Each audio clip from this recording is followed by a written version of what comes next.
بسم الله الرحمن الرحيم الحمد لله والصلاة والسلام على سيدنا محمد وعلى آله وصحبه أجمعين. waxaan rabaa halkan inaan kala hadlo shacabka Soomaaliyeed gaar ahaan shacabka magaalada Muqdisho inaan aad iyo aad uga xumahay wixii ka dhacay magaalada Muqdisho 24 saac ee la soo dhaafay. waxa ayaan darro ah in iyadoo lagu jiro sanadka 2021 oo qof sheegto inuu qabsaday magaalada Muqdisho una sheegay in aysan dawlad ka jirin. waana arin aad iyo aad fool xumo ah iyadoo ay dalka ka jirto dawlad xor ah oo madax bannaan. waxa kaloo ayaan darro ah in ciidamadii mas'uulka ka ahaa ciidamadii qaranka ee geesiyaasha ee u soo halgamay u dhimanayay Soomaaliya weerar lagu qaado oo la taageerayo una ka bilowdo falkaasi xalay dhacay meeshaasi. waxaan rabaa shacabka Soomaaliyeed meel kasta ay joogaan inay ilaaliyaan midnimadooda.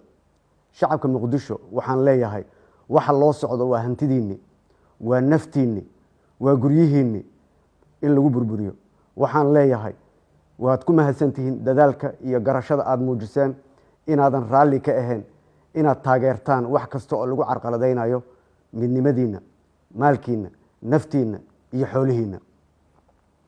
waxaan leeyahay dawladda aan aniga mas'uulka ka ahay ee xukuumadda ah oo aan ra'iisul wasaaraha ka ahay diyaar ayaan u ahay sidaan horay idinkugu sheegay in aan la fariisto qof kasta oo cabasho sheeganaya haddii aan leed mid doorasho, mid amni iyo mid kaleba.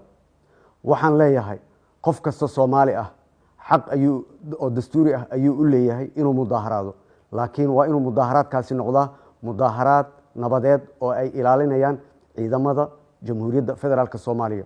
raalli marnaba kama noqonayay mudaaharaad la soo abaabulay oo ay horkacayaan ciidamo oo ka soo horjeeda ciidamadii dawladda. waa arrin fool xun inaan arrintaas aqbalno dhammaanteen. mudaaharaad hubaysan marnaba kagama jiro meel jabtarka dawladnimadeenna.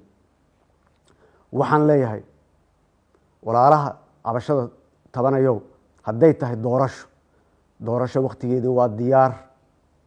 baydhaba ugu dambeysay oo aan guddi farsamo u diray oo 5 maamul goboleed gobolka Banaadir iyo dawladda dhexe ay halka ku kulmeen 14 qofood. waxa ay noo soo diyaariyeen heshiiskaas oo lagu heshiiyey in lagu saxiixdo madaxda maamul goboleedyada iyo dawladda iyo gobolka Banaadirba magaalada Muqdisho, taasoo soo afjari lahayd in ay doorashadu bilaabato waqtigeedana ku bilaabato. ka ra'iisul wasaare ahaan shacabka Soomaaliyeed waxaan u sheegayaa musharax ma ihi, laakiin waxa iga go'an doorashadaas inay waqtigeeda ku dhacdo si xor iyo xalaal ah. qofka shaki qabo ha ila soo xiriiro. waxaan rabaa halkan inaan ka sheego 48 saacadood labadii maalmood ee la soo dhaafay inaan dadaalo fara badan aan geliyay sidii dhibkii dhacay foolxumadii dhacday aan u hakin lahaa. shalay ugu dambeysay waxaan la kulmay duubabka magaaladan, siyaasiyiinta waa la hadlay, guddiyaan u diray, guryahoodii aa loogu tegay in laga baaqsado in ay xabad dhacdo. waa nasiib darro in warkayga la tixgelin waayo. waa nasiib darro in la diiday in layla kulmo. waa nasiib darro in gadaashayda dad ama qof kale laga raadiyo. nabadda gacmaheena walaalayaal ku jirtaa.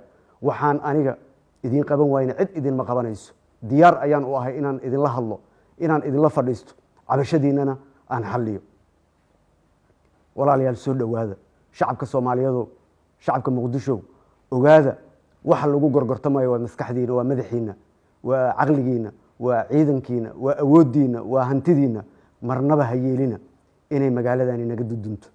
waad garanaysaan nabadda aan haysano maanta, dawladnimada aan haysano maanta, dhibka laga soo maray 30 sano ayay nagu qaadatay meesha aan maanta taagannahay inaan soo gaarno. ha ka yeelina, aniga ha iga yeelina, cid kalena ha ka yeelina inay idinka dudumiso. anigana diyaar uma ihi. soo dhowaada. waxaan leeyahay xasiloonida ha la muujiyo. soo dhowaada. waxaan leeyahay wada shaqaynta ha la muujiyo. soo dhowaada. ciidamadiina amniga la shaqeeya, garab istaaga. soo dhowaada. cadow ayaan leenahay gudo iyo dibad, ka hortaga. soo dhowaada walaalayaal siyaasiyiinta walaalahayga ah ee Muqdisho joogo. diyaar ayaan idin ahay. waa ku celcelinaya hadalkaas, waxaan ugu celcelinaya wax kale maahane inaan diyaar idinla ahay, inaan idinla fariisto geed dheer iyo geed gaabanba, oo aan waxa aad tabanaysaan aan xaliyo. soo dhowaada, waa mahadsantihiin. waxaan rajaynayaa xasiloonida hala muujiyo. waxaan waa dalkeenni, waa magaaladeenni. soo dhowaada. wassalaamu calaykum waraxmat ullahi wabarakaatu.